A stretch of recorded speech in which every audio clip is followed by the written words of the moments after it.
was thinking, in a way, I mean, I see what you mean, of course, but I see Jules, yeah, I see Jules Dassin, Naked City. I mean, it's so much about infrastructure, which I guess clearly links to your own research. But I'm thinking, Naked City, what is it, city, 6 million people, 6 million stories, these are a few of them, et cetera. Right. But all of the visual work of that film is about infrastructure, movement of trains, movement of cars, roads, et cetera. So the big question is, like, how does infrastructure stand in relation to, I guess, personal story or personal history? So I'm imagining that Berlin might elicit certain oral histories from which one could not easily extract metadata, or could not easily extract a kind of structure. So is there a way in which, I guess, the narratological and the infrastructural are at odds? Or is there a way in which the infrastructure is always going to be able to absorb or assimilate the narratological? Because it becomes part of the collection. Yeah. I'm not sure. It's a fascinating question. I would hope that I hope that one wouldn't sort of absorb the other. But you're. It seems like in the project there's a reticence about.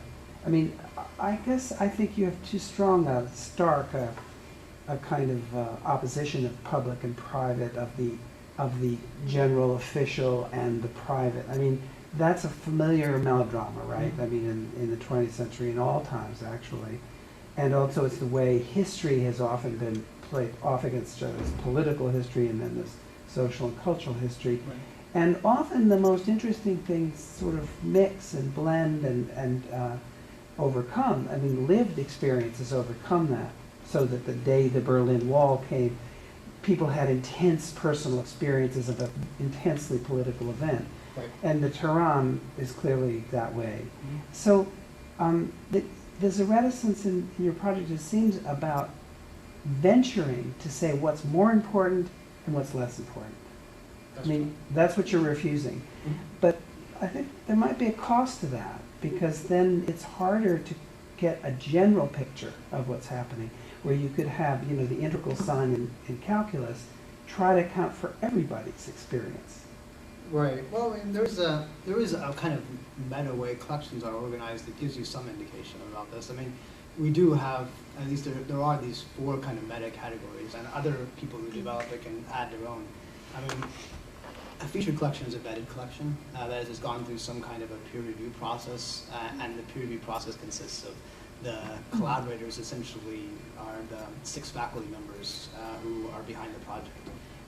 Partner collections, in this case, there's only one in this particular, again, time-space view, but partner collections have also gone through a vetting process. There may be a library of geo-referenced photographs, and that we know the library is, it's USC or wherever, and it's particularly good. They have, it's well marked up, it's easily kind of viewable in our web service, and so it's a vetting process there as well. And that's kind of, those 2 levels already have, I guess I would say, more kind of rigorous kind of entry points. Classes, anyone can create a class, but the person there's a single person who's the administrator for the class, and that person has the ability to, again, assign roles and so forth. It's a kind of content management type of, approach.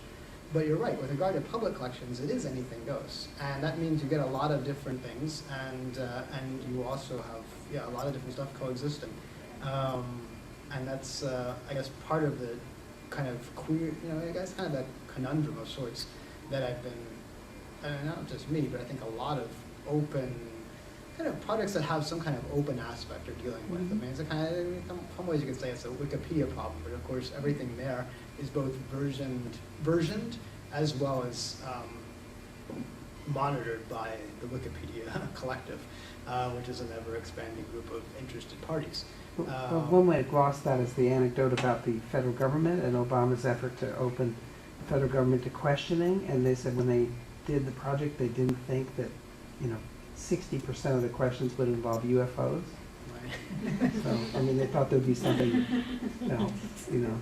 Yeah, well, we've been, I think that's, I guess right now, our user base has been primarily educational or community I mean, community groups that have been interested in kind of like the area they live in. So like historic Filipino town, and involving a lot of the Filipino library in LA, or involving the Filipino Workers Center. I mean, the kind of the immigrant youth who are there also, who work with these community organizations, and they're very interested in creating content that documents their neighborhood. And so the kind of thing that they produce is, and there's an extensive collection in LA within the public collections, and I don't know how many objects there are, but more than 100, I think, which are both, video, photograph, documentary stuff, and it's pretty elaborate. And they're the one in charge of this collection, the Hi-Fi, and 132 objects. This oral history project, some other things that are here. This general collection, which is another collection within the public collections of just stuff. But you're right, there's always this problem of projects that have this open-ended component of struggling to figure out how you sort the good stuff from the bad, I guess you would say. There's a group, I think they're based in Chicago, and I think they're called the Countercartography Collective, and one of the things they do is distribute maps of the city or the state or neighborhoods, and invite people to just create user-generated maps, etc. So you'll get maps titled where I've had drinks, or where I've lost things, or, etc. But so there's no geographic data at all. So, there is, but it's impressionistic. So, is there a place for that kind of mapping exercise in this model? You could create a map just like that and put it in. This is as much, pictures from Glendale Boulevard, that's his Flickr photo stream.